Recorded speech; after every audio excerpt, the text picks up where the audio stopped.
అందరికీ నమస్కారం. పరీక్షీణః కశ్చిత్ స్పృహయతి యవానాం ప్రసృతయే సపశ్చాత్ సంపూర్ణః కలయతి ధరిత్రీం తృణసమాం అతశ్చానేకాంత గురులఘుతయార్థేషు ధనినాం అవస్థా వస్తూని ప్రథయతి చ సంకోచయతి చ.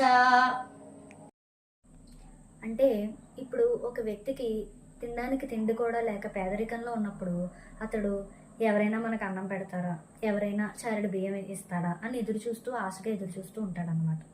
అదే వ్యక్తి కోట్లకు పడగెత్తి బాగా సంపాదించి బాగా రోజులు కూడా కలిసి వచ్చి ధనవంతుడైతే కనుక అతడికి ఇవన్నీ కూడా అప్పుడు తృణప్రాయంగా కనిపిస్తూ ఉంటాయి. అంటే దీనికి ఉదాహరణ, ఇప్పుడు ఒక వ్యక్తి సామాన్యంగా ఉన్నాడు అనుకోండి, అతనికి ఒక బెంజ్ కార్ కొనాలి అనేది ఒక కోరిక కింద ఉంటుంది. అదే ఒక ధనవంతుడు అయిపోయాడు అనుకోండి, అతనే నేను 12 బెంజ్ కార్లు కొన్నాను, 16 బెంజ్ కార్లు కొన్నాను అంటే ఇంకా అది కూడా తృణప్రాయం, అది కూడా ఇంకా చాలా చాలా సునాయాసంగా ఉంటుంది అనమాట. అంటే ఒక మనిషికి తనున్న పరిస్థితిని బట్టి, తనున్న స్థాయిని బట్టి ఆ వస్తువు యొక్క గొప్పతనం అయితే ఎక్కువగా లేదా తక్కువగా కనిపిస్తూ ఉంటుంది. ఇది ఈ శ్లోకం యొక్క భావం.